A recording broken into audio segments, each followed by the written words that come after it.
Hello guys, welcome back to the channel. In this tutorial, I'll be showing you how to make slow motion edit in CapCut. So let's get to it. Here I have created a project in CapCut and we're going to make slow motion edit for this video.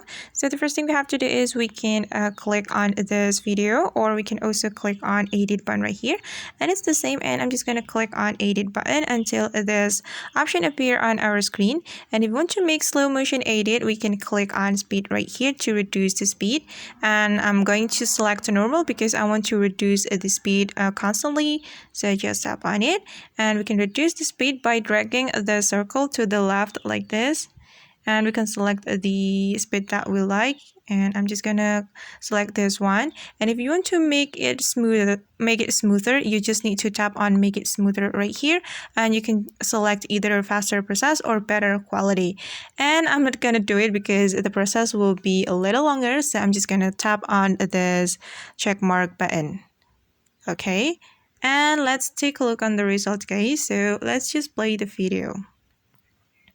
Okay, and this is our edit. Okay guys, and that's how we can make slow motion edit in CapCut. I hope this tutorial will be helpful for you. Thank you so much for watching and see you in the next video.